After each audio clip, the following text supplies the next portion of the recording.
Welcome to the New Music Podcast. We've got your two regular jackoffs from upstate New York. My name is Patrick. And I'm Kyle. Fucking get it, guys. We have joining us today a man who needs no introduction, Frankie Palmeri from Emmure. Am I saying your last name wrong? Because I've heard that said like a couple of different ways. I've always pronounced it with a heavier A sound. So it's Palmeri, but Palmeri is fine. However you say it is totally okay. Oh, man. So how have things been? Oh, man. Well, they could be better, right? I think I speak for most of the human race right now when I say that's facts. Absolutely, man.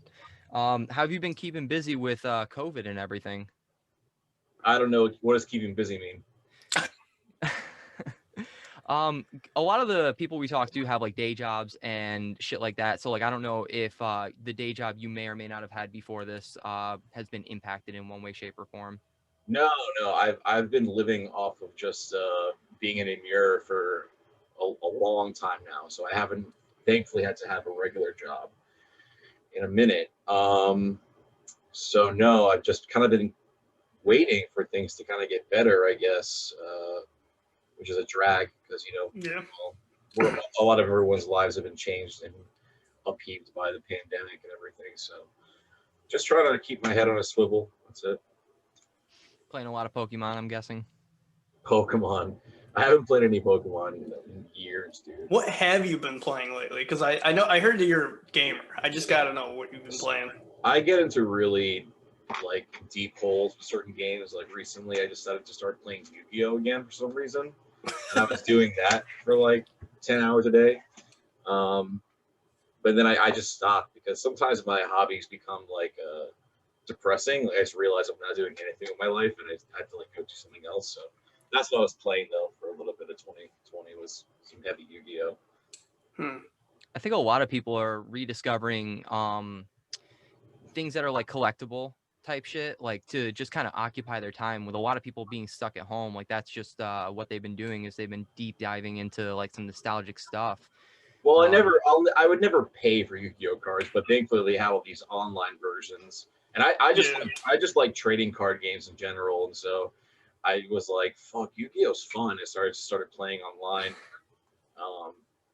pretty heavy for a minute, but right now, at the very moment, I'm revisiting like old sitcoms I like to watch. Like I'm rewatching Seinfeld for like the 100th time, stuff like that.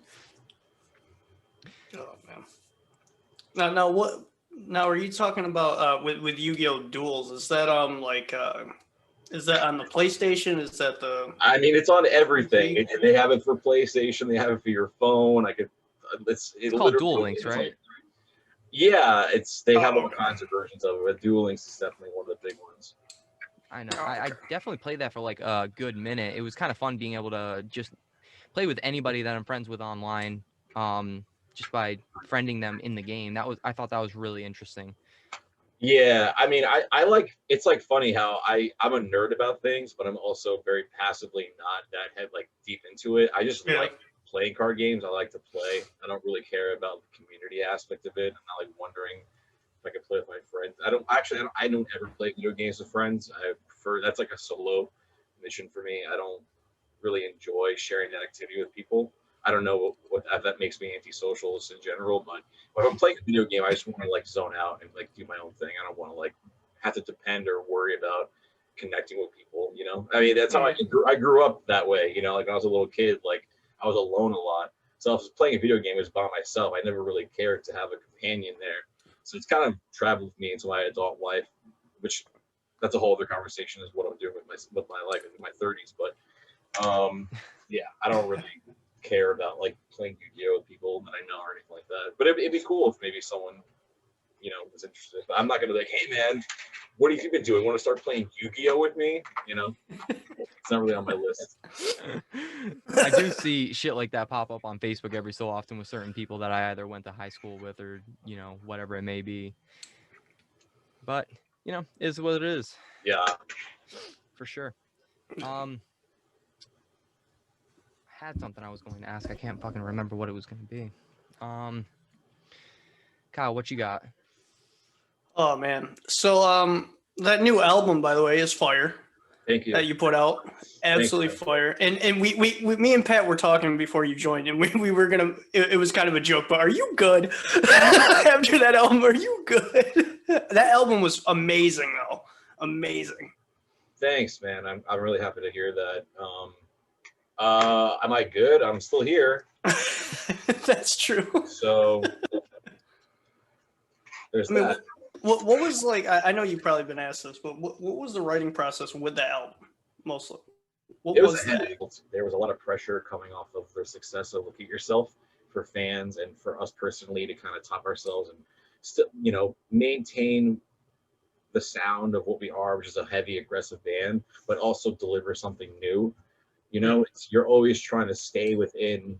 You're like trying to stay within the confines of what you are, but also revamp what you're doing. So I just really went into it hoping that people see this as another body of work and not like, oh, this sounds just like any Emmure album. Like, oh, this actually is stand out. It actually has a lot of elements to it that maybe we've never done before, or you know, something that's it's just some kind of element of it being new. You know, Yeah.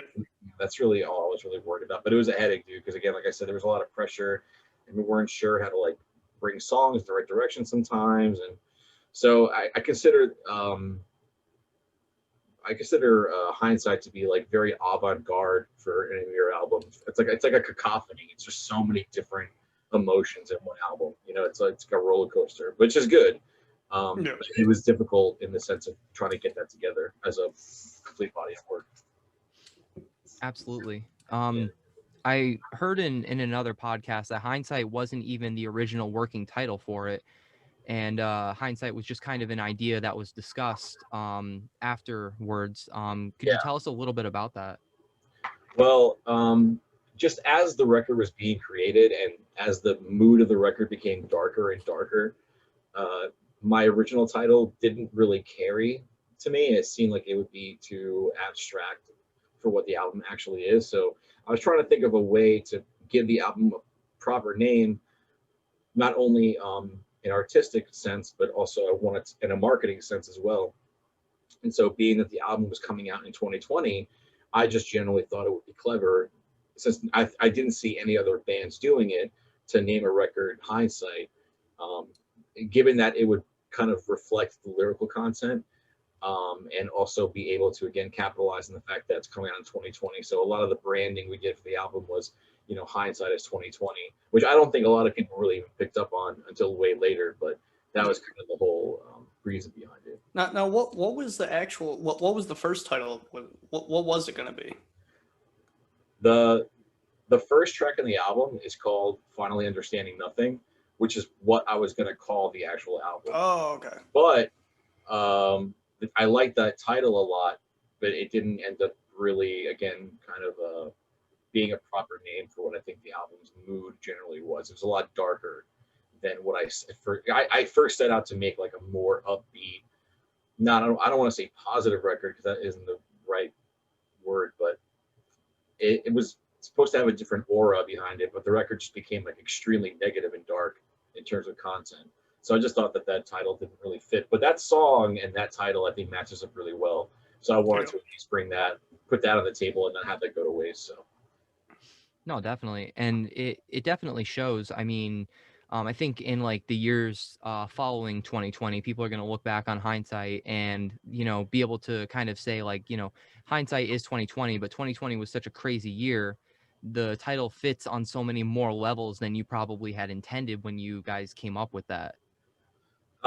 Yeah, I mean, obviously, you know, people were asking me like, hey, so like, even though the pandemic happened where you're not going to release the album, I'm like, dude, we couldn't predict this was going to happen. Like, I knew the album was coming out this year in 2019, you know, so we already kind of had it set in our minds, like, yeah, June 2020, the album will come out. We'll be on tour in Europe promoting it, hopefully do some summer festivals. Like, we had a whole year planned out. And then obviously the whole world kind of got shook real quick by something. And so, yeah, it's funny you say that. I mean, I don't know how people will look back on it, but it definitely wasn't as intentional as it is now, in reference to what you're saying, how it's just really been such a crazy time. So if people still talk about this record 4 years from now, I'll be surprised, but That'd be cool, you know. Well, I'll probably still be talking I about know it I because will so be. far this is my favorite Emmure record to date. Oh, thanks, man. That's really nice of you. No, I wouldn't bullshit you on that one. And Yeah. because I really liked the first couple of albums. Yeah, the And first couple then of albums were great. I loved them. and this one Right, was just such a pleasant surprise. Seeing the growth of the band. Josh Travis's guitars on this one really stand out, and I really wanted to ask you what was the process like when bringing him into the band. Well, me and Josh have been friends for like close to a decade before I had, or maybe even longer than that, really, before I, called him up in 2015 and I was like, hey, man, look, I need a new lineup. Are you down to like join the band and make an album and, kind of just reboot this whole thing with me? And he at the time had really nothing going on. His current project, Last Cloud, was on hiatus pretty much. And so he was like, all right, cool, let's do it. And it was pretty much as simple as that, but yeah, it's been a pleasure, man. I mean, Josh is such a talent, and I'm so happy to kind of like see that Emmure gave him even more of a platform to showcase what he's capable of. So it's a good thing all around. No, I definitely agree with that. In fact, I was telling Kyle a couple days ago that like as I'm listening to the re-listening to this album and everything, it just seems like such a perfect fit for Emmure. That he be, he is the main writer for the project, right? Yeah, I would say almost everything kind of it goes through his brain into my filter system, and then sometimes we bounce off each other. But yeah, he delivers a lot of the album. Just seems like such a perfect cocktail of what you guys were already doing before him, and then bringing him in and his writing style and everything. Because I love listening to a lot of his solo stuff. He's done so much with Buried Alive, something like that. It's just very, very interesting to see that. Yeah, he's a talented man. I've had more than one person ask me to ask you this, so I feel like I have to. But they want to know why you haven't taken up like an actual rap career yet. I don't know. I think there's just been this how can I put it?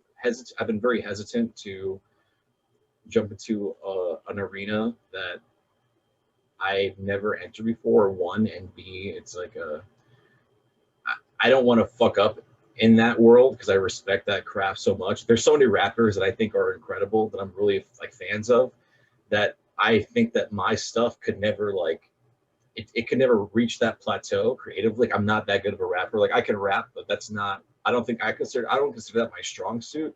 So I think it's just kind of more self-preservation that I don't do it. That I really don't want to like have that be a fumble. My crew people like, oh, like whatever, he did some rap shit, but like fuck that, or I just listen to it, which is totally fine. And I think that's kind of what would naturally happen for a lot of fans. Mm-hmm. But I wouldn't say never. It's just that again, I'm very hesitant to do it because I just think that it would probably flop. And on a personal level, I just have such a high standard of what I enjoy in that world that I would feel like ashamed to put something out that doesn't satisfy even myself as a fan of the genre. If I put a rap out that I'm just like, it's all right. Like, I would want to feel like it's super confident about it. But I've been doing the metal hardcore singer thing for like pretty much my whole life at this point, that I know that world in and out, that I feel very comfortable in that realm. So that's why I never really left, honestly. But maybe one day, I mean, I wouldn't rule it out. It's just that, again, the people think that it would be a shame to not be able to produce something that's as good, but I don't know. I don't have a better answer than that. It'd be cool to do, but it's just something I've been not secure enough to see through. I mean, after seeing the way that the metal industry has treated you up until this point, I could understand that hesitation there. Yeah, I mean, whatever. People are going to have their opinions, but even just for me, for myself, like being that I am such a fan of rap, I would be like, fuck, man. Like, not only am I such a fan of this now people are like, can go back and be like, oh, you tried to do that and you suck at it, which is, I mean, just fair. Anyone could, whatever. It's the bar is set pretty low to me in terms of what people think is good or bad. you know, I see a lot of rappers that are popular. I'm like, this guy really can't even rap. Like, but, but he's fucking popping, which is fine. I'm not hating on them. I just don't want to be like, for my own sake, involved creatively if I can't deliver what I think is actually good, you know. Now, going to different genres, how do you feel about MGK's new album? If you listen to that, like how is his route? I haven't heard it. Is it a rock album? Is that what he's doing now? Yeah, it's supposed to be like this rockish, punkish, very pop punk sounding. Yeah, pop punkish, rockish. I mean, it makes perfect sense because he has that aesthetic. I think that, you know, 15-year-old girls who are into like more like emo pop music or rock or whatever would probably be really turned on. Right. A album like that. So it makes sense, you know. Plus, he is also a really good rapper. So even if, let's say, that didn't really pan out, he could still just go back to being like regular MGK, you know. Oh yeah. So I think it's cool. You know, he's definitely a fucking rock star. Like he could, he's the kind of guy who can do whatever he wants. That's I feel like MGK, but you know what it sounds like.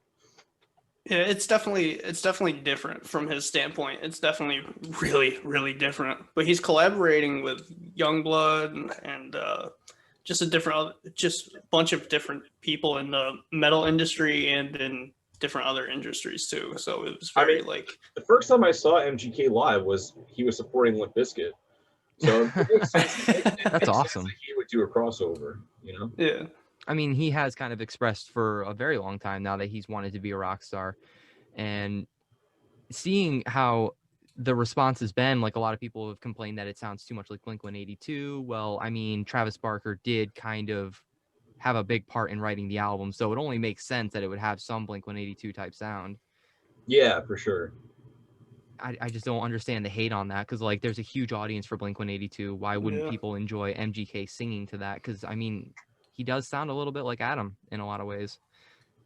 That's cool. Yeah, I gotta check it out. I haven't given any thoughts to MGK. I mean, I think he's a good rapper, like I said, but I don't really keep up with his music or anything like that. Yeah, I think even though we did do our actual reaction to Body Bag, I still think that that's the best song on the entire album. The Eminem still...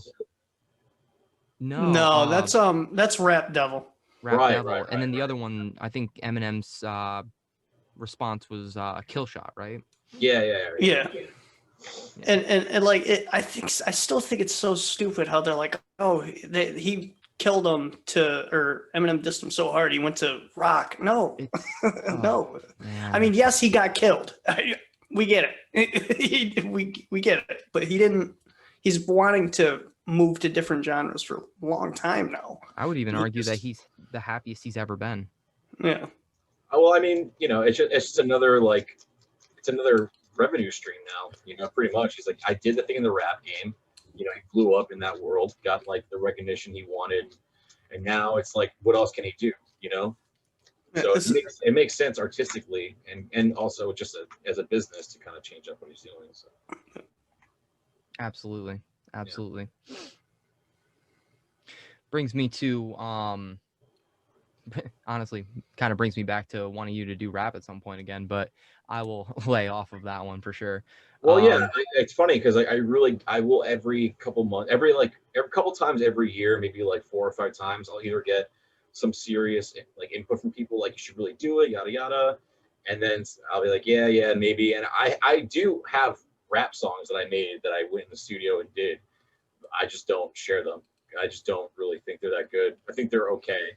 But again, I'm just a fan of the genre that I would be, you know, I explained, I told you guys, I feel like I'd be not keep delivering something that's really worthwhile. Now, what type of rap would you do out of curiosity? I don't know what to call it. I mean, I'm pretty influenced by like some old school shit and some new school shit. I really think the best rapper out right now, and has been for a minute, is if you guys are familiar with Team Such Bones. Yeah, I've listened to some of his stuff. Honestly, Bones to me is like the best artist period right now in terms of that world, the rap world. He's my number one guy. I'm also really into like nonfiction, and you know, I like those early Eminem albums and Pharoah Monch, and I don't know, there's like a lot of rappers I like and shit like that, but I wouldn't know what to describe my shit as, you know, like I have no clue. I would just get in the booth and just spit bars I thought were interesting over beats I thought were good, I guess, but I don't know what to really call it, you know. What would you say is the best album to check out if you want to get into Bones? Because I've tried a couple of times and I just feel like I'm hopping in on the wrong song. He's got such a huge discography. Oh, dude, yeah, It's hard for me to find a good place to start really with him. I mean, my personal opinion is that there's no bad starting point for this kid. Like, you can pretty much start at any album and you'll pretty much be listening to bangers nonstop. I mean, Garbage is a great album. Dude, you just asked me such a loaded question because I have so much of his music that I don't even know where to start. But Fuck yeah.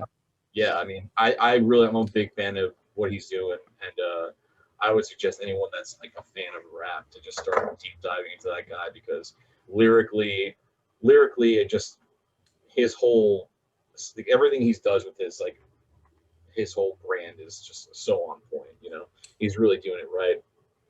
It's funny because people give a lot of credit to Lil Peep for the whole emo rap, I guess, genre blowing up, but I do feel like Bones was doing it long before that guy even came around. I mean, I don't discredit anybody. I think that if people consider Lil Peep to be that much of an icon, that's great, you know.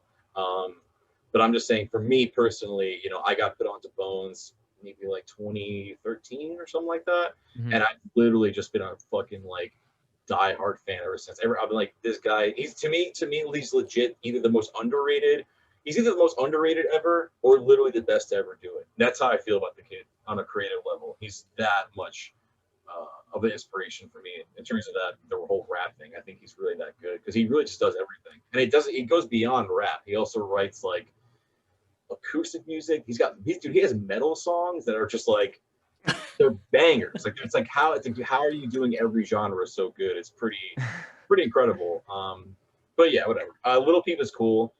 I don't know if I would give him the crown for anything, but I mean, you never know. You know, I'm not speaking for anybody, and I think that people feel that way. That's cool. You know, he is really talented. I like it. I'm the same way with Lil Peep, to be honest with you. Yeah. I mean, he's got a good voice. I'll give him that. Yeah.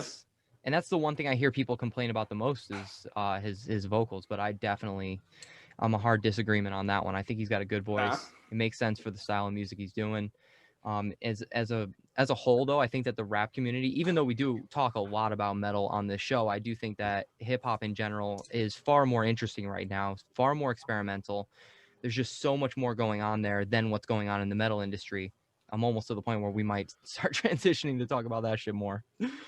Yeah, I agree. I think that just in general, it seems like the hip hop world or rap world, it just seems like they're willing to take more risks and just do what the fuck they want, you know. And in the metal world, it's kind of like buy the books, look, sound, you know, everything's got to be like this picturesque version of what they expect metal to be.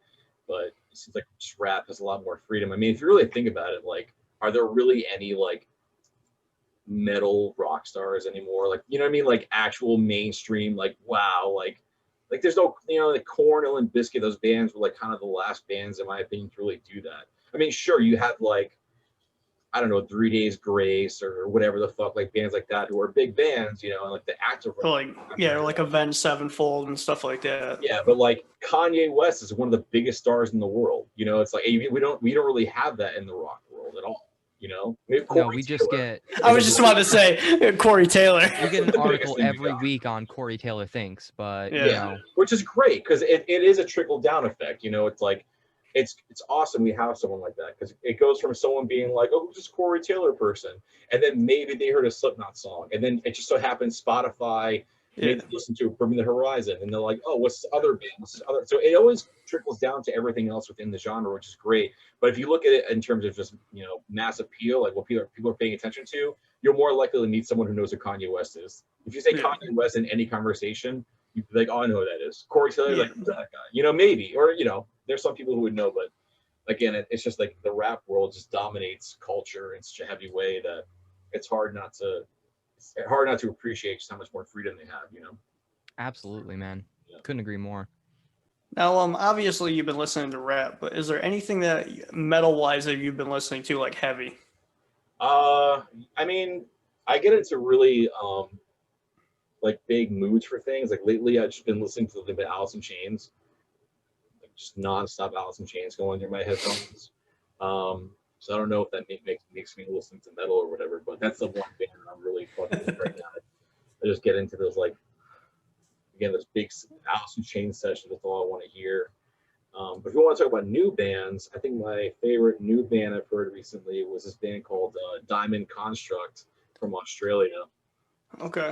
They're really good. They're doing something really special over in the down under down there.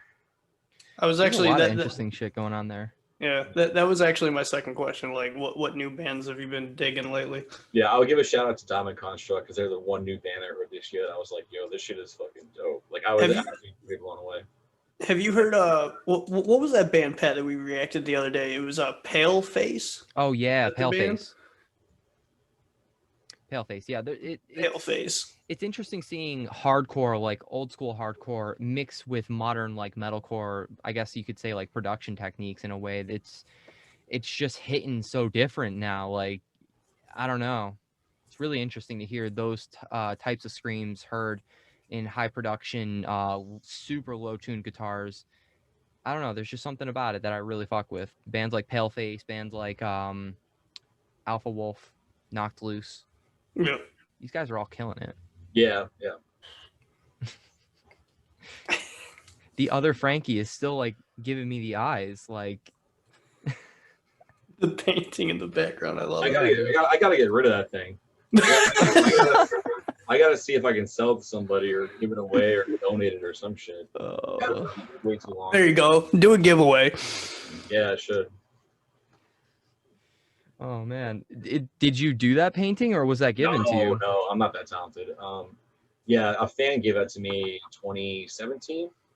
Someone from Santa Cruz, I believe, and I've just been carrying it around with me and not sure what to do with it. But I like it a lot, so obviously I've got it in my room. I don't know. I got to do something with it. I can't keep dragging it around. Someone's got to get it one day. I just don't know. If I was gonna sell it though, I'd want to like donate the proceeds to like some kind of charity. I just don't know. Yeah. I just don't know who would want it. It's like I feel bad selling stuff to people. When it's like again, because the person gave it to me, so it's like there's a sentimental value of the person who actually made it. So I don't want to like disrespect them by like being like, hey, I don't want this anymore, because I do like it, but there's only so much time you can spend with something before you're like, all right, this has to go to somebody else. Right. Pass it along to the next person who's going to really appreciate the work that we probably put into it. Exactly. It's an actual painting, right? It's not like pencil or charcoal. It looks like it was done with Sharpie. Really? Yeah, it's pretty. Yeah, it's a deep ink right there. There's actually another piece of art on the back that I tell everyone is the mystery art, because it's actually, I never show it, but there's another drawing of me on the back. It's really cool too.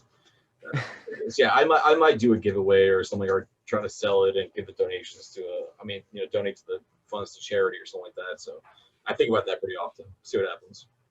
See what happens. I'll keep an eye out for it. Yeah. Oh man. And speaking of selling, I mean, I really think that you were onto something. I think it was earlier this year or maybe the end of last year when you were trying to do kind of like the Emmure cult thing. You did actually reach out to me at one point. I do remember opening that message and I was ready to go gun ho. And then I saw all the backlash and everything, and I was really disappointed to see how that whole response went down. Could you tell me about kind of like what happened there? I just think that people were kind of thrown off by my approach, because I really just felt like I have access to all these people. At least I have people who are following the internet, and it's like if I'm not contacting these people directly, I don't see. I feel like I was selling myself short to not at least try to like, hey, look, the band really wants to take this to a place where we have some kind of fan club, like a long-term fan club for people, via email address, kind of get rid of the middleman, like not do a Patreon, not do any of these like contemporary things, but not doing it through a more commercial route is what gave people like a bad taste, and they just felt like it came across like, I don't know, like some kind of scam or something like that. So I just, the moment, I mean, once I saw people reacting that way, I was just like, you know what, like fuck it, like I don't need to deal with this. Like I'd rather fail than have people have in their mind that, you know, we're like snake oil salesmen or something like that. So I just, you know, the people that signed up, I just refunded them. I was like, hey, look, I don't want to deal with this fucking headache. This is kind of ridiculous. So thank you for caring, but you know, I'll just keep on keeping on with whatever I'm doing. No, for sure. And what really strikes me about that is that like shortly after it became kind of more popularized for things like Patreon and stuff like that. So it was disappointing for me, you know, even, you know, if I wasn't a fan, to see that kind of treatment. It was just really different. I wasn't quite expecting that level of backlash, and I'm sure you weren't either.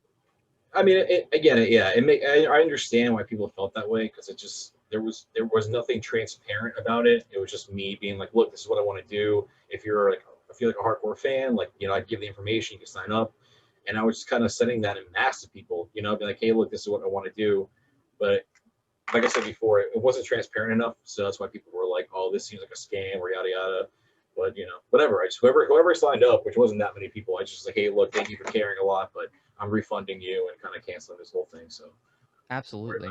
Yeah. So we're gonna take a really quick break, and we'll be right back to talk more with Frankie Palmeri of Emmure. Cool. I gotta reprogram myself. Shit. All right, be right back. Boom, boom, boom, boom. And we're back. We're back.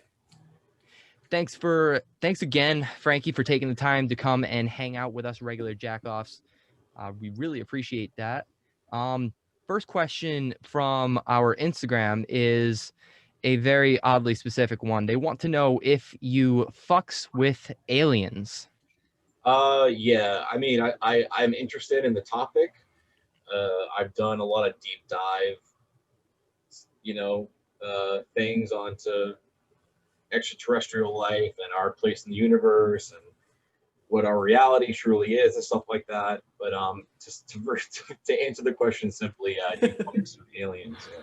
I fucks with aliens. Yeah, dude, I got one in my bed right now. I fucks with aliens. Hardcore. Oh, me and the aliens, man, we go way fucking back. Way back. Fucking back.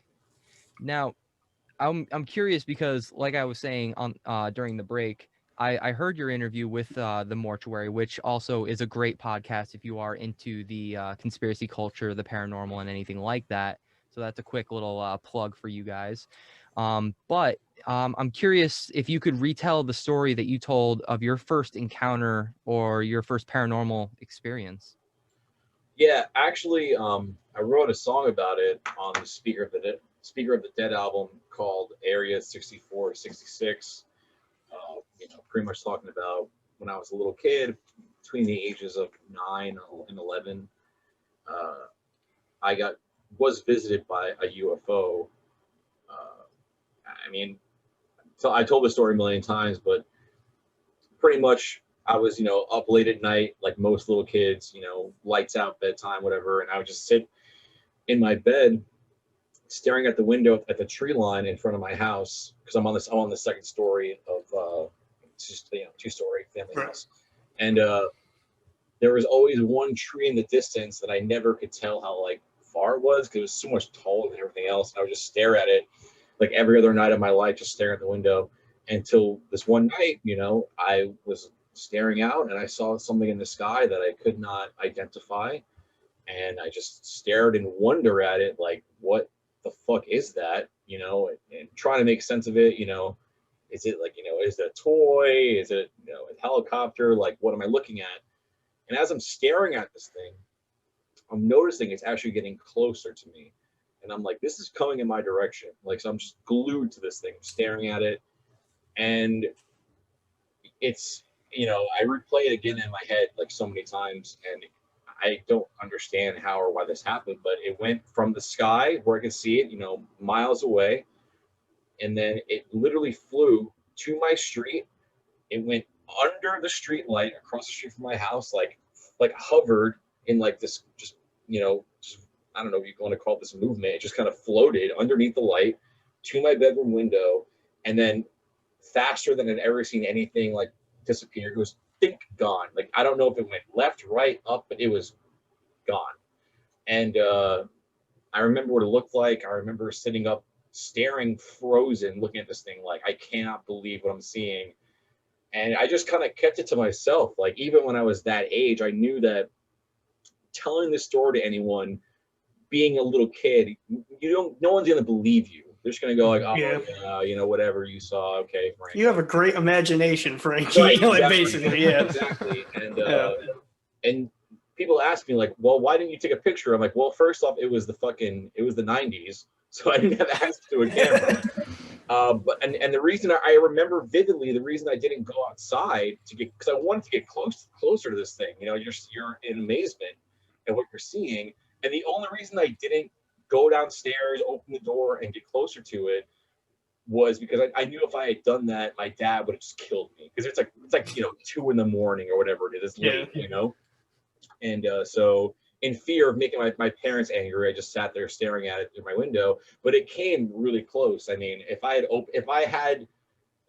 opened my window and stuck my body like through out the window, I probably could have touched it. That's how close it got to me. And it was just gone. I don't know how to make sense of that experience, or what that means, or why it somehow locked in on me and just came to me. But that is that's the question. I mean, yeah, it's, I don't know. It's just one of those unexplainable events in my life that, yeah, I have no clue what the meaning is, but it was definitely insane. I mean, I've seen UFOs at other points in my life, like since then, but that was the closest I ever gotten to anything like that. And it was, you know, if you want me to describe it to you, it was like a sphere, and it looked like it was covered in it looked like it was covered in mirrors, like it was reflective, but it made no sound. There was no light emitting from it or anything. It was just this metallic, like bronze-looking sphere, and all these pentagon-shaped mirrors almost covering it, and it just, see, it was gone. Was there light passing through those mirrors? There was I could see a reflection of the night sky, like off of this object, but there was no light emitting from it. I always find it fascinating when people tell stories like this, because myself, I've never gone through any type of a paranormal or a UFO related experience, and that's why I find it so fascinating when people tell these stories, because you can tell when people get as descriptive as you do with these types of encounters, you know, they're not full of shit. They're not just telling you a story to just, you know, make their day or some shit like that, or get attention, because usually it's quite the opposite. They're, you know, it takes a lot of trust to tell a story like that most of the time. Yeah, I mean, I buried that memory for a long time until I was way older, and I started to kind of be, you know, exposed to the conversation more of people being like, yeah, I've seen UFOs. Yeah, and I'm just like, dude, like, I've legit seen a UFO like next to me before, you know. So it's yeah, I don't know. Again, it's just one of those incredible, wish I had a better reason as to why, of all people on earth, I experienced that. But it is what it is, man. It's wild stuff. I mean, I've never been that close to him. I've seen other UFOs since then, you know, because I've done, you know, I spent a lot of time on the road, and there's been times like fleets of UFOs appear in the sky, like come into frame, like light up the sky and then disappear. And I've seen that a bunch of different times. And I've been other people seeing the same thing as I have, and I don't know. I think if you're paying attention to it, and there has to be some kind of openness to it, I think also to notice. But yeah, I think we're very close to actually getting to the bottom of all of this, because with everybody wanting to storm Area 51 last year, and then all of this classified information just being released this year, it's a fascinating couple of years for people who are ufologists or just even into that type of culture in general. Yeah. I'm definitely not the best person to speak on it, because I've only heard other people talk of it. I've never actually gone and researched it myself, but I do think it's there is something going on. There's some sort of fuckery going on that we just aren't aware of. Yeah, I like the subject a lot, and there's a lot of things that I picked up on that I think are interesting. A lot of different viewpoints, a lot of different information as to what we are experiencing and what UFOs are, what aliens are, quotations aliens. But I also feel silly to do deep conversations on these subjects because it's mostly just me speaking out of what I think might be right. I'm very much still in the camp of like I'm ignorant to whatever the truth actually is. But I think that's the key right there, is that you admit that you don't know what the answer is. Yeah. I think that's important in a lot of different ways in life in general, to learn and, experience things. But it's who knows if we'll have full disclosure, what full disclosure even is. I mean, I think the craziest thing I heard recently was the government admitted like we are in possession of an off-world object, whatever the hell that means. I have heard that. It's very ambiguous, like what does that mean off-world? Does that mean you know where it came from, or did something crash here and now you're telling people because did we make it? Like what? yeah, exactly. Like I don't know, is it made in China? I don't know. Nah, what really happened, man, is that the world didn't end in 2012. The aliens took over, and we're now living in a simulation. Yeah. Well, it was good for a while. It was good for a bit. Yeah. And then they voted the fucking orange into office. Right. The orange. Oh my god, that fucking show. Oh man, I can't. Because I don't want to get into it. So I know. Everybody gets their blood pressure like really raised once the name is said. It's just ugh.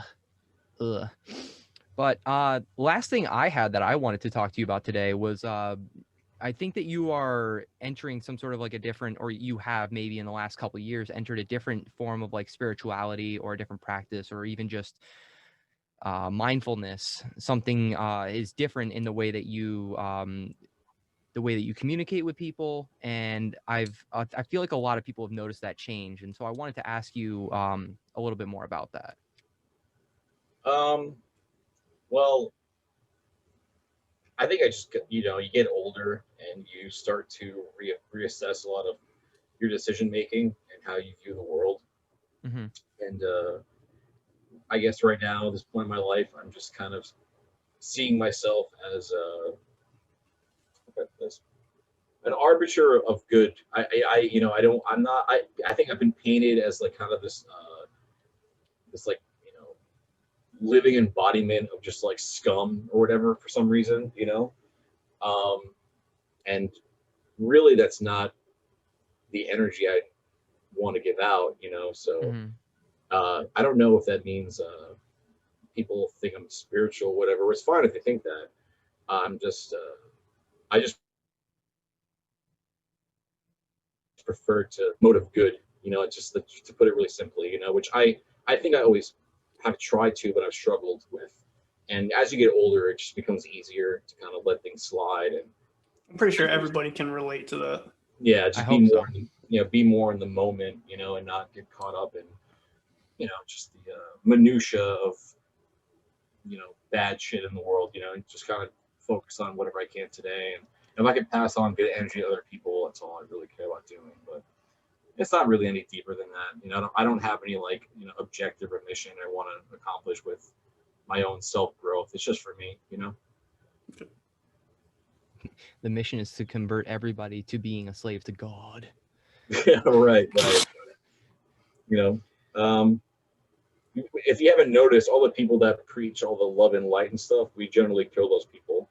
When you start getting up being like, we're all brothers and sisters and we're all on this crazy journey together and we should love each other and share knowledge and be compassionate, we generally find those people and put bullets in their head. I was just about to say, and later on they find out they get either shot or like. Yeah. So I'm not one of those guys who's trying to change the world or anything, but just for myself, I just try to be more present and focus on what's good in life.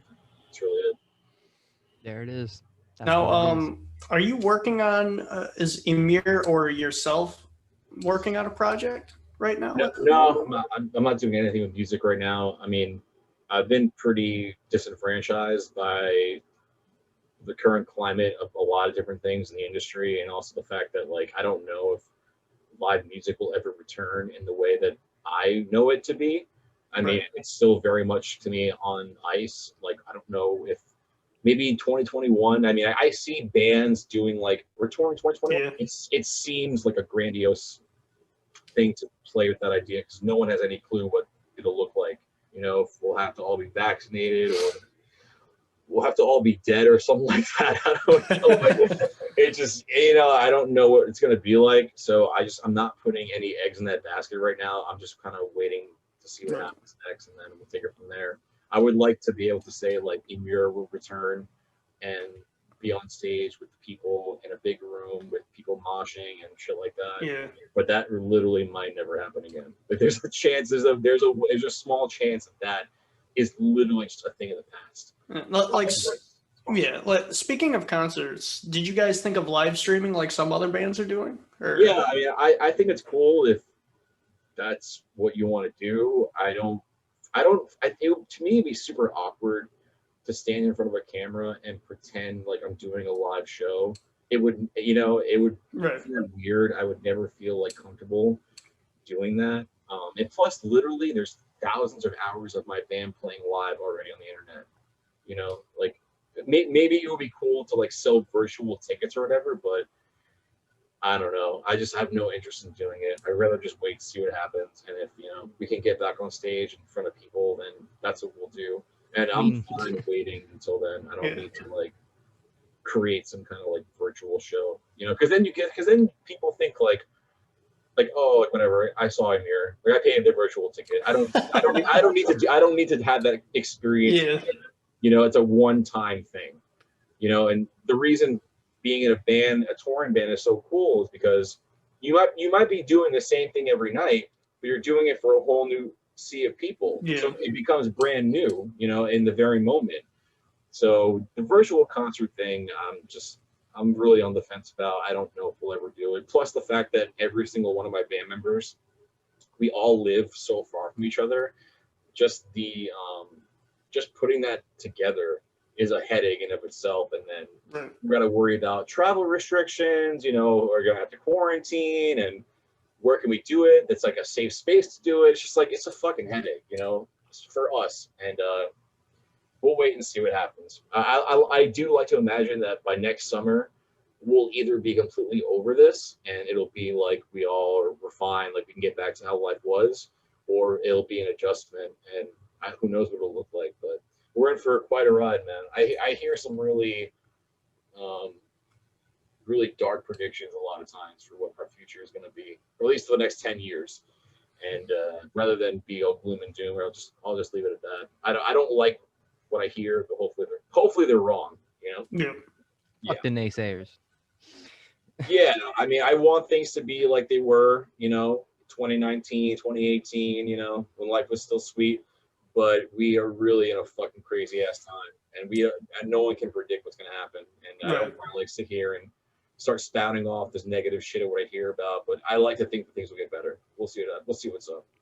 I agree with that. I've heard a lot of talk that historically pandemics are like 18 months long or something to that effect. So yeah.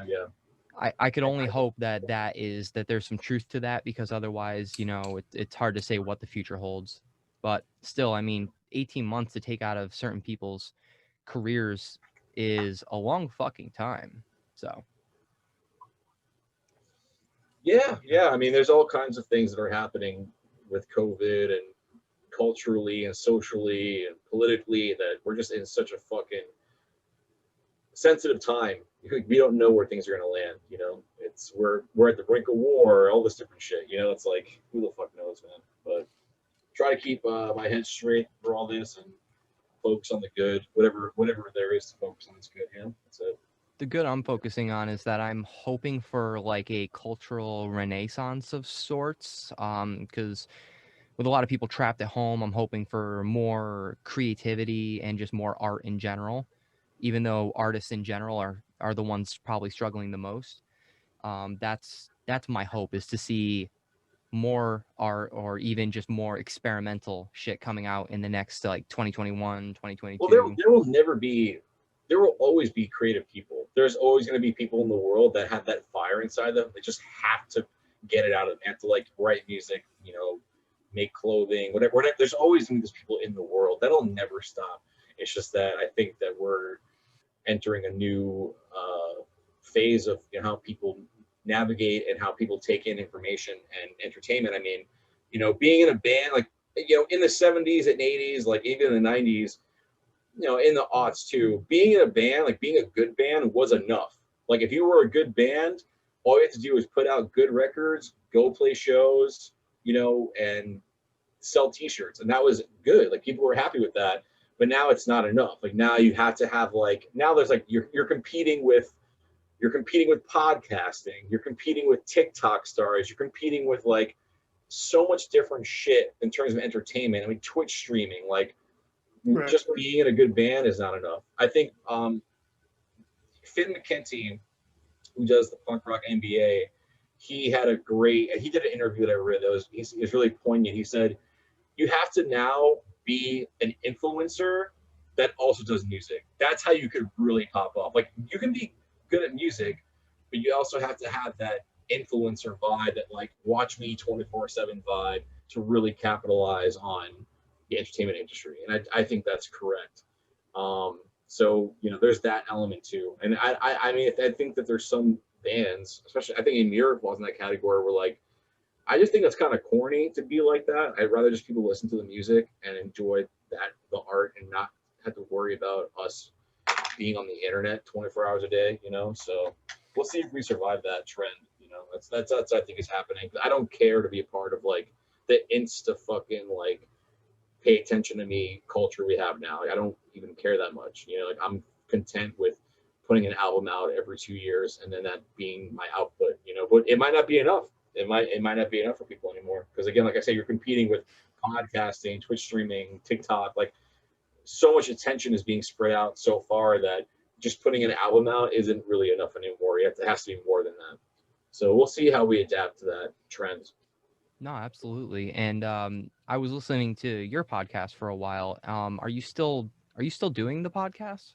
No, I'm not doing any broadcasting. This is actually going to be my last interview probably for a long time, because I'm kind of stepping away from doing anything with the internet or with entertainment at all, because I don't like where things are heading, and I'm just deciding I'd rather just kind of be a ghost and not be on the radar for a while until things are kind of at a place where I feel like I can reemerge and it makes sense again. Because again, if I can't play shows, if I can't be in the real world, why am I gonna like waste energy trying to like stand out on the internet?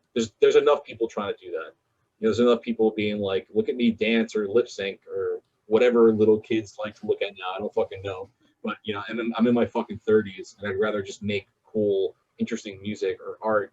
And if I can do that, then great. But if people aren't interested in that, then I'm not gonna like burn energy trying to make that shit happen, you know, especially right now, again, because things are just so fucking different. But we'll see. Maybe I'll, if I see a mosh pit again before I die, I'll be really happy. But that's what I'm for. Frankie just cracks his knuckles coming out of retirement. Oh, dude! The moment mosh pits are back, I'm getting back on stage for sure. He doesn't care if he's 70; he's doing it. Exactly. It's real. That's real. I'll be really excited to be a part of this again. But until then, with the whole like again internet culture, just and I like podcasts. It's a lot of what I listen to is podcasting and you know that kind of stuff. So I understand that there's a whole fandom behind that. Like there's only so much time in a day. Like if I'm into like 4 podcasts, like, and I probably am to more than that. I listen to those during the week, and then sometimes if I'm in the mood, Alice in Chains gets turned on. You know, that's the time I'm listening to music. It's like music has become so secondary, in my opinion, to what people's entertainment value is. Like music is like an afterthought. You know, it's like, oh, like cool, like yeah, the music is good, yeah, whatever. But then the fact that people are just being bombarded with media and news and shit like that, the attention span is really low. So it only takes about a year for people to be like, all right, where's your next album? You know, it wasn't always like that. It used to be like you could put a great album out And then 4 years later, people were like, "Oh yes, fun the new album." But like now, it's like if you wait 4 years, people are like, "Who are you again? Oh, I forgot you were here." Yeah. You know, so it's. I thought you died. Wait a minute. Yeah, you know, it's That's what everyone's saying about Job for a Cowboy right now. It's like, oh shit, they're back. They're back. I mean, they had a long absence, which is fair to say, but Yeah. I'm just saying that even for a band that's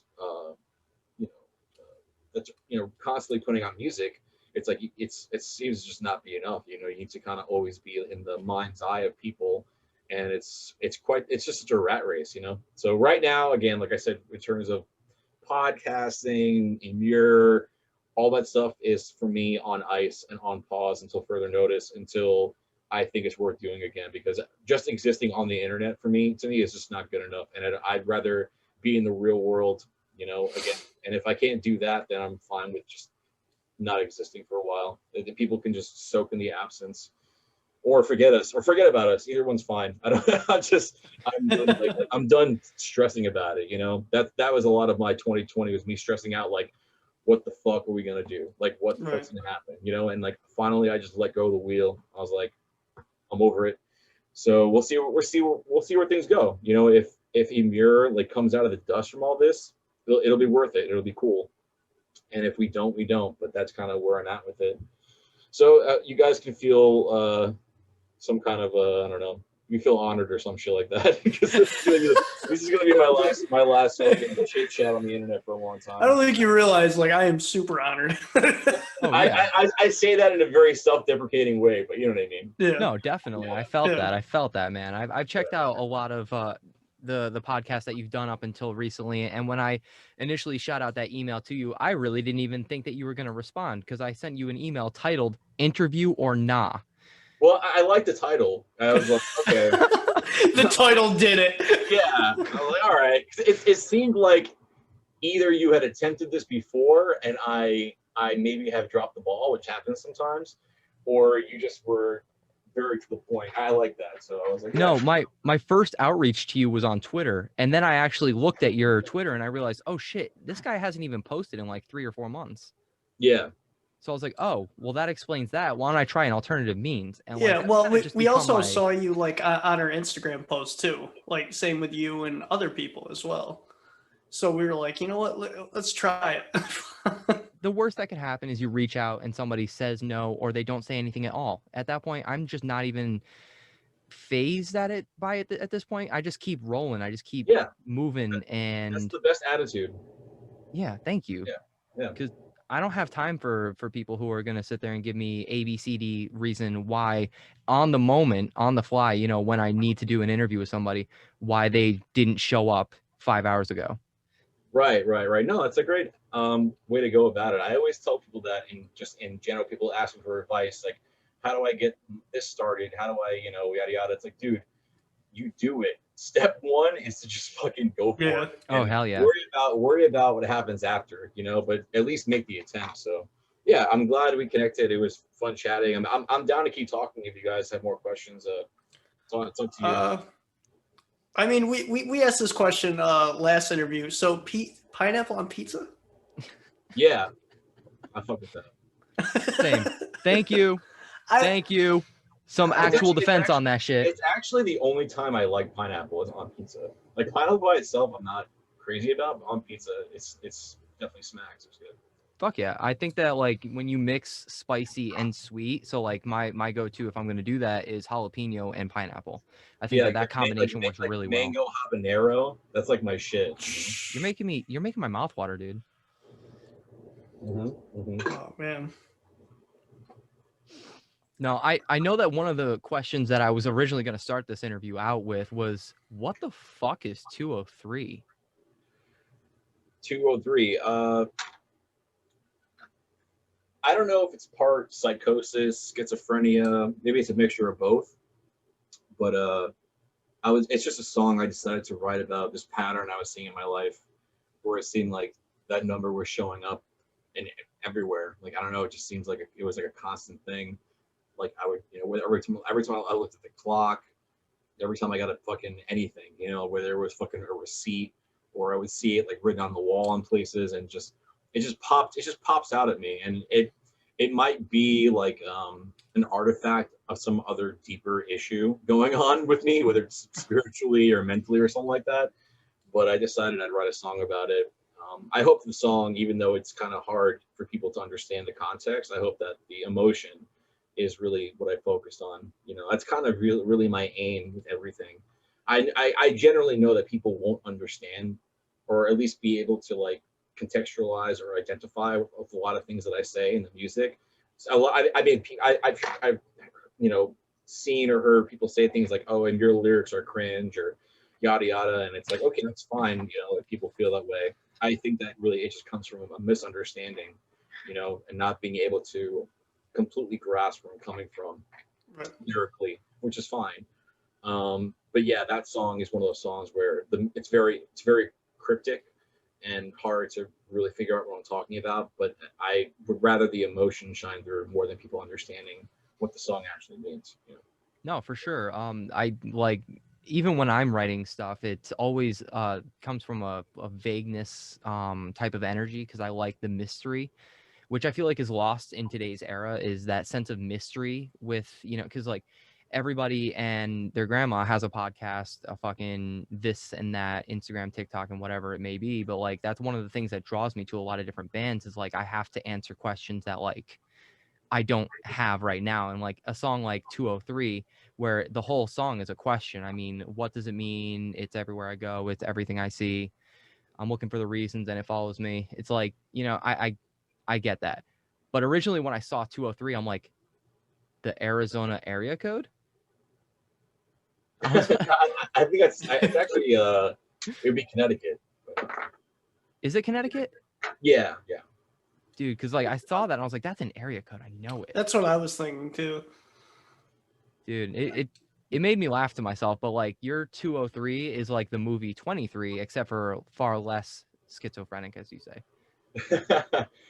yeah. I like the movie. That's Jim Carrey, right? Yeah, that's one of his few like really serious roles. Yeah, he's a great dramatic actor. I like him a lot. Fuck yeah. And like he's not without his controversy, but like I think that just adds another like level of intrigue to the character that is Jim Carrey, because that goes further than, you know, like the character of Jim Carrey is not the same person that Jim Carrey is. I mean, he's a genius. That's his problem. That's really his big issue. Yeah. all people that are genius are fucking out of their goddamn minds. So. Yes. It's true. Yes. Look at it all throughout history. Literally, that is so fucking true.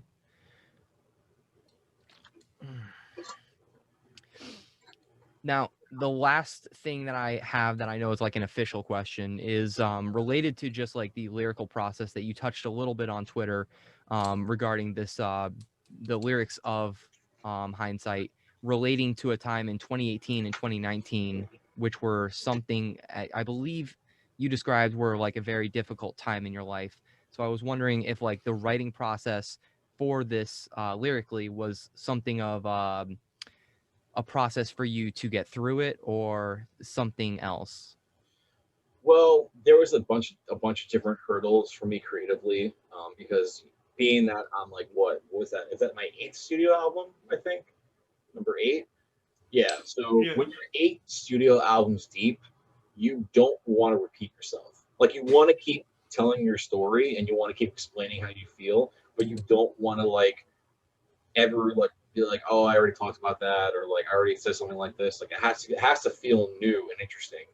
So a lot of talking about new and interesting things is opening up doors and things in your mind that you've never opened up before. So I just kind of explored some sensitive subjects about, you know, how I feel about my future and how I look at the past and how I see myself. And the album, like most Emmure albums, is like very bipolar. Like there's moments on the album where like I'm very antagonistic, or like very much having this bravado of being like on the shit or whatever. And then there's songs in the album where it's like I hate myself and I'm gonna fucking kill myself. So like I swing between both moods, and I think that's more of like a natural way of explaining the human condition, rather than being just like all doom and gloom, or like all like I'm fucking awesome. So I try to mix those two feelings into the album, and every album really, so that people listen to it and they get more than just one part of the picture. So in terms of how it went about and why I wrote those lyrics, it was just me trying to find a new way to continue to express myself and tell a story I might not have told before, and maybe get personal in a way I haven't before. And that's really it. I mean, that's every album, though. I've always tried to do that. Sometimes I succeeded better than others, but I've always at least attempted to make something new and creative. So hopefully this record, again, just as a whole body of work, is interesting for people to dig into, and they can look at it as a standalone album. I like to imagine that if you are an Emmure fan, the discography, there's so much different shit to bite onto and say that, oh, I like this album for this reason, or I like this album for this reason. I like death metal a lot, but you listen to enough death metal, you're just kind of like, all right, I get it. Like you start to kind of see the tricks being repeated. I hope that hindsight is a bunch of new tricks people never saw us before. I hope. Well, one of those tricks was the I don't know if you'd call it a bridge or a breakdown or a verse or what you would even call that part in Thundermouth, where you seemingly emulate some Korn energy. I personally found that very refreshing. I felt like that was a natural thing for you as the frontman of Emmure to do. And the response from what I've seen has been mostly positive. Would you say the same, or? Yeah, people have their people who like it, people who are like, this is whack, whatever. I mean, I just wanted to do something new, that's really what it sounds here. But when we got to that part of the song, there were no lyrics, and I was just like, nothing I could say would feel appropriate for what this is. So why don't I just do what feels natural? And what felt natural was to do a scat. And then, obviously I'm a huge Korn fan. I cite that band is one of my biggest influences, especially from my youth. And so I just felt like, wow, it'd be really cool if I could bring that energy, into what we do, and I mean, who else is fucking doing that? I don't hear any other metal band even attempting that. So it's like, fuck it, I'll do it. I knew it was risky, and that's another reason why I did it. I was like, I'm going to do it because I know it's a risk. Well, if there's no risk, there's no reward. Yeah, for sure. I just felt like, fuck it, like this feels good to do, and people can feel however they want. But I thought it was the best creative decision. Fuck yeah. Yeah. I'm just now noticing, Kyle, that your cat has been present. He's been present for literally this whole interview, to be honest. Really? He's honestly being really chill, which is surprising. Which is really surprising. That's good. Frankie, have you had a cat or any pets? Yes, I've had many a cat in my life at different points in my life. Right now, I don't have a cat that's my own, but my roommates, they have cats, and they're very very sweet animals. But yeah, I like cats. I consider myself a cat person. I do like dogs. I think dogs are neat, but if I was ever gonna own a pet again, it would definitely be a cat, because that's just my vibe. Yeah, he's 60% Siamese, so he's crazy. What a handsome guy. Oh yeah. He usually has a bow tie on, but he didn't want the bow tie on. That's cool. The second I put anything around the neck of my cat, he freaks out almost as if that's like a PTSD moment for him. And so it's always like super quick. I can't keep a collar or anything on him, which I really want to, because I'm in an apartment complex. If he gets out, I want someone to be able to say, "Hey, Pat, this is your cat." If you can get it on your cat, it'll stay. He'll get used to it. Cats generally forget. They don't notice it anymore for a while. Someone explained this to me recently, and I want to say it was probably a TikTok, shamefully. But they informed me that cats don't even really recognize that we're humans. Like, they think that we're just a big dumb cat who doesn't use their litter box, so they have to show us. And I thought that was fucking fascinating, and it makes me wonder what goes on in the inner machinations of it. Yeah, it's also the same way of when cats roll into your dirty laundry or your clean laundry. It's because they're making it known for all the cats around that you're owned. basically. All right, guys, we're going to take another really quick break, and we will be right fucking back. And we're back. And we're back. Once again, Frankie, super big thanks to for taking the time out to to do this. Much appreciated. Now I know you, or at least I think I remember you bringing up at one point that you had a vinyl collection. Is that right? Yeah, I have a small one. It's not, it's not worth bragging about, but I have a pretty cool one. Yeah. What are some of the albums that you have? Because I'm really curious about that. I'm a big Aphex Twin fan, so a lot of my collection is Aphex Twin vinyl records. Mm-hmm. I also have some really rare items, like I have a Limp Bizkit $3 Billy Doll vinyl. I have some G.G. Allin records. One of my most prized G.G. Allin record is a signed vinyl of When I Die, and that's really probably one of the rarest things I have. And then I have like Mudvayne LD50 on vinyl. I've got Special Defects, which is Frederick Dordenall's solo project. I have a bunch of other stuff. I got like a Charles Manson record. Yeah, it's a lot of Aphex probably Twin. Really fun. I would say like 80% of it is Aphex Twin, because I'm just a huge Aphex Twin fan, and there's some kind of there's like a weird attachment I have to his music, and I have this weird fear that if for some reason like I couldn't listen to him ever again, at least I physically own his music. I mean, it's like a weird, it's like a really strange thing to think about, but no, I get it. Yeah. But yeah, I know I have other albums. I have a Mr. Bungle Disco Volante record. Yeah, I got some stuff. I know I'm forgetting to list off, but it's not really that huge. But I would say a lot of it again is Aphex Twin albums. I've been wanting to start up a fucking vinyl collection for a long time. It's just, honestly, I don't even know the first freaking thing about it. Well, for me, it was like, it started out as like, all right, there's only certain things I can get on vinyl. Like I was like, I want to have that.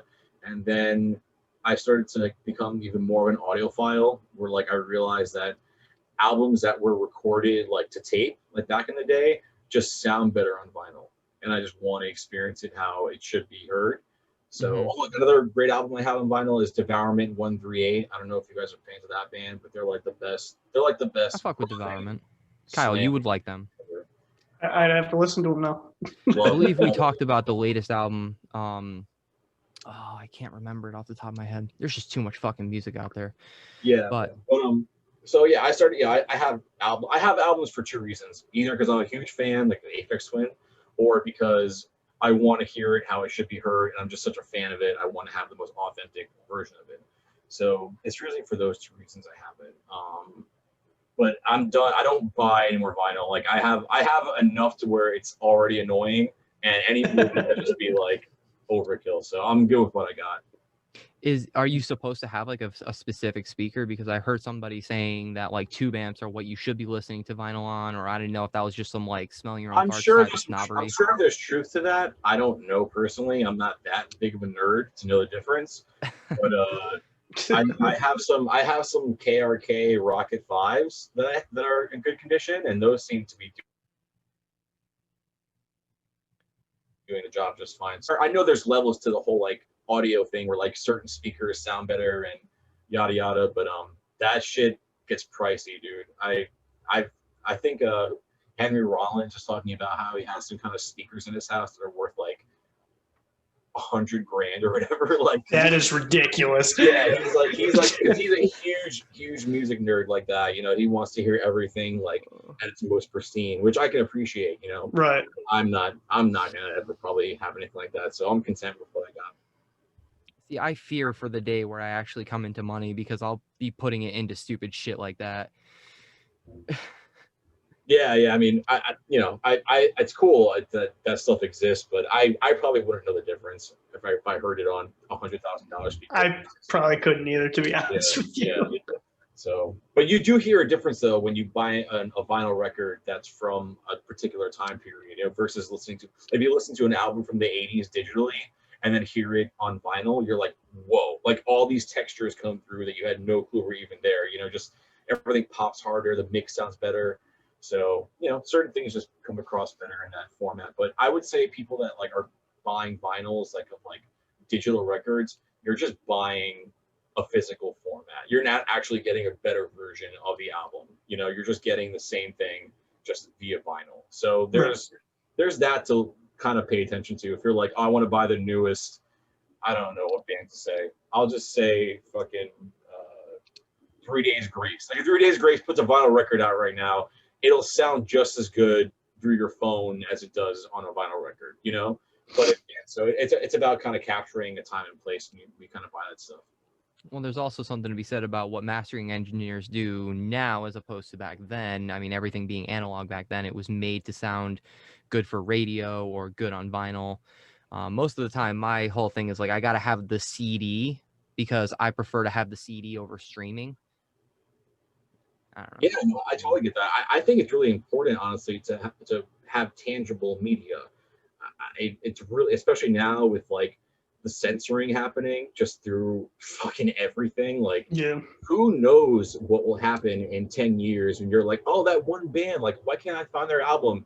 Oh, it's because Spotify decided that their artwork or lyrics aren't okay anymore, so you can't find it online anymore. It's, you know, we're heading in that direction. Like, you don't know what things are going to do. So it's important to kind of have your own little collection of stuff that you really value if you really are a fan of art and music, which if you are like me, which I think you guys are, it's definitely worth at least having something. Fuck yeah. Like I still have a CD collection. It's not huge. Yeah, neither is mine. It's really modest, but the albums I own, I like know that if in 10 years for some reason they decide like Slipknot can't be on, you know, on YouTube or something like that, I've got it. Like I don't care. I'm good. I don't need to worry about going on the internet and finding it. I'll always have it. So I think young people right now, people in their teens and stuff like that, don't realize the importance of that. They're not aware of it. So I do worry that a lot of things are going to get lost, and you know, eventually. But whatever. If I'm wrong, that's great. I like being wrong because usually when I'm wrong, life is good. You know. Oh shit. Nah, dude, you got to be wrong. You got to fail in order to succeed anyway. I mean, I just mean in terms of what my predictions are in the world. You know, I usually if I'm wrong, and then the life is fine. When I'm right, we're usually fucked. But I think that I do see that it going the direction. Like they're already taking away like episodes of The Simpsons and like things that they're just like, why delete this stuff? Like, why remove it from the culture? Like, why are we pretending like, I don't know, just this constant need to filter things and make things PC is just like gotten so fucking crazy. I don't see it slowing down. I don't know, man. We talk about cancel culture every so often on the show because obviously, I mean, that's kind of like a big thing going on right now in all industries right now. And like, there are certain people that like, honestly, like, yes, they are shitty people, but do we deplatform those people? I don't know. I don't think that's necessary. I think in order to have a valid opinion on anything, you have to be able to hear all sides and respect that they came to a different conclusion than you. I mean, yeah. I don't know. I just think that we live in a really tumultuous time where everyone's been given a voice, and that has become really dangerous because I don't know. I mean, I see it happen on the internet where, like, you know, like Bill Burr recently did. Do you watch the SNL opening he did? I don't know, think but so. It's brand new. It's brand new, and I mean, it is unfortunately controversial because he is just being a comedian and speaking his mind and using his voice. But then, like, you have articles online where it's like, Bill Burr does controversial SNL opening, and then the people that they're quoting are like nobody. It's like Sally Rogers 454 from Twitter says, it's like, who the fuck is this bitch? Who cares? Like, why? Like, this person doesn't matter. But the fact that they like capture the moment and say like, oh, people are saying this, you know, it just it flows into the ether of people being like, oh, like people don't like this. It's like, I think everyone having a voice is dangerous. That's really how I feel. I think it's dangerous for art and for how people communicate, because if everyone is able to just be like, I don't like it. I'm offended. It's just like not a valuable point of view. Like, you're allowed to be offended, but I think you should also be allowed to say whatever you want. You know, it should go both ways. It shouldn't be like, you're not allowed to say what you want and I'm only allowed to be offended. It's like, it's just how does anything of value come across, you know? If that's how we view the world, if we're constantly trying to protect people, you know, from unique points of view, or just opinions in general. I don't know. It's just fucked up. It's really against. I think that with this trend, if we allow it to be this way long enough, you'll see a lot of things disappear. So if you are listening to my words and enjoying this podcast with us, you should start buying shit physically, books, music, art, things that will probably disappear eventually, because everyone's going to have a problem with something. You know, everyone's going to have an agenda or some kind of issue with something at some point, you know? Yeah.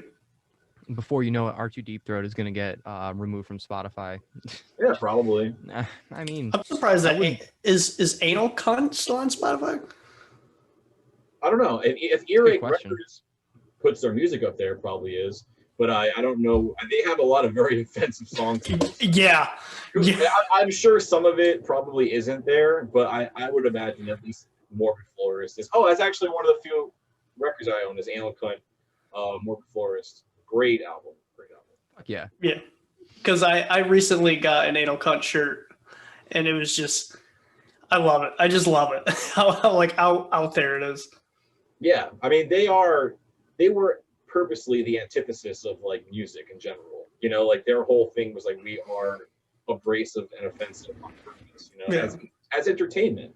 You know, because you know, whatever. I mean, I feel like a dinosaur now in my 30s talking about like, when I was young, like this was how we had a good time. It's like, yeah, that was fun. Like, we knew that it was fucked up, and that's what made it fun, because the real world, real life doesn't just like allow you to be a particular way or act a certain way. So the only outlets you have are through music and movies and that shit. And like, just now this all this PC culture of like everything has to be fucking, you know, just, I don't even know, just so sanitary, you know, it's just like, oh, it's just whack. And I don't know. It's been a trend that's been building and building and building and building. And it's just been the more corporate things become, the more advertisers are involved, the more money's involved, the less freedom people have to say and do what they want, you know? That's why Patreon is so cool. That's why all these independent artists are going in that route. It's like, fuck it. Like, if I can't exist in the mainstream, I'll just make my own lane, which is cool, you know? It's great, but it sucks that we just live in this time where you can't really fully express yourself without quote unquote backlash or whatever. I don't know. It's just fucked up. Well, I mean, I think there's something to be said that, like, if you don't have any backlash, then you probably aren't doing anything worth paying attention to anyway. I mean, if all you're getting is positive response, then that's true. No, that's definitely true. But you know, I mean, I don't know. I don't know what other people have in their fucking heads, but it is definitely fucked up that, like, you know, you can't just express yourself without having someone feel a certain way about it, you know? Especially nowadays. Back, you know, whatever. I hate to kind of recall back to when I was younger, but it's like, if you said an offensive joke, it was just an offensive joke. People just know, like, oh, it's an offensive joke. Like, like, whatever. Like, maybe you thought it was funny, maybe you didn't. But you didn't, like, write a blog about it or, like, go on a tirade about, like, oh, cancel this person because... Like a perfect example is Kevin Hart, like, who made like that I guess homophobic joke 10 years ago on Twitter or something like that. Oh. You know, and then got taken and then could no longer host the Grammys or whatever the fuck it was. I don't remember, the Emmys or some shit. And it's like, what is the Overton window? Like, when are we just gonna like accept that we were in a different place 10 years ago and like now we're here? And people change and like the world changes and move on. Like, why are we constantly looking down? It's just fucking insane, dude. And now the most recent one was, I don't remember the actor's name. It's not John Wayne. I think it's the person who played John Wayne. His fucking name. And he had like that racist Playboy interview. Yeah. It's like from the 70s. It's from the fucking 70s. And I'm not green lighting those points of view, they're like, it's very antiquated and archaic and wrong to say and feel that way, but like to bring it up now like it's some kind of fucking issue is just like, we're just looking for problems at this point. You know, like I think we've come such a long way culturally and socially that it's just a shame to just be so regressive and everyone's looking for a reason to shut somebody down. I don't know. I can go on and on about it. I feel like an idiot. It's too much. It really is too much of a topic for me because I really just try to distance myself from all that stuff because I think it's fucking noise. But I feel you, man. It does suck, you know. I do. And honestly, like I'm waiting for the day that I hear that like Stephen King gets taken down because you know he overused Jesus the hell out of Christ. the N-word in a lot of his books. But he was portraying a point. You know, he was, you know, expressing how that character in that time period would have communicated because that's probably how it was. I mean, people have an issue with like the guy that came up with Cthulhu. I can't fucking remember his name, but his cat was named the N-word. Like, and it's like, you know, I get it, but like also keep in mind like what time period they came from. Different time, man. Yeah. I mean, I'm all for being like woke and like sensitive and stuff to people, but there's got to be a limit in terms of like the nuance and the context of things. You know, if we're just gonna like completely remove context from everything, then literally everything we've ever created is wrong. Everything we've ever done in history is fucked, and we should just burn down the whole fucking world, kill everybody, and start all over because we're all broken and fucked up. But you know, it's weird. Everyone's picking their battles, you know, and just deciding what is and isn't okay and who should have a platform, who shouldn't. I don't know. There's definitely a renaissance happening, like you mentioned earlier. I just think that the renaissance is one of independence and people trying to figure out how to create their own lane and not have to depend on the mainstream to exist and, you know, be what they are, whether it's their political views or whatever, you know. So strange times ahead. I think ultimately what's going to wind up happening is there won't be a mainstream. There will just be many streams. Yeah. Because probably. like you were saying before, there are no real like superstars. There's no like big rock stars anymore. Like we have very few left. And so for that reason, I think that is where things are headed. Yeah, I mean, when I mentioned that earlier, it was just kind of in reference to like how I think rappers are like the new rock stars. Like, they're the ones who are like really living that like fast life, big cars, big house, like, you know, whatever. Like fine. In the 80s, it was hair metal bands. In the 90s, it was like grunge bands, and then it was nu metal bands, and then now it went to like again, it's been just hip hop for as long as I can remember now. For the past decade, it's been rappers they're the ones that are like really killing it. And there's a deeper reason to that, but that's kind of how I see things. I think that the metal world, being like an aggressive artist, having an aggressive voice, is like not really the avenue if you want to like be like that kind of dude, you know. But whatever. I mean, we'll see where things go. Maybe again, it's probably a good thing that people are just creating their own niche and making their own websites and platforms and Patreon pages and stuff like that. It's good because it allows people to have their own voice to say what they want to the people that care to listen, you know. What scares me is the idea of child stars, like child superstars, the way it used to be, because I don't think that that's going to happen again anymore. Or at least I fucking hope not. That's Like way what? like just child superstars, you know, like as it is, you know, you got like child like YouTubers who do like stupidly well, get millions of views and wind up earning enough income to take care of their whole family. But like, you know, almost like the Home Alone character, what's his name? Macaulay Culkin. Yeah, that. You know, look at how that guy turned out. I mean, I'm sure he's doing well now, but he had a pretty rough period. He had to get used to all of that, you know. That it's a hell of a way to grow up. That's what I'm saying there. It probably is. It probably is a really strange way to be famous, so famous at such an early age. Your life is just so absurd because everyone knows who you are, and then you're probably typecasted, even though you want to be a serious actor. And I mean, who the fuck knows what it's really like? But I don't know. Really, the way I see things, man, is if things could be weaponized, and by weaponized I mean advertised, then it becomes successful in a mass media kind of way, like in a superstar, like mainstream kind of way. Because McDonald's buys advertising space on MTV.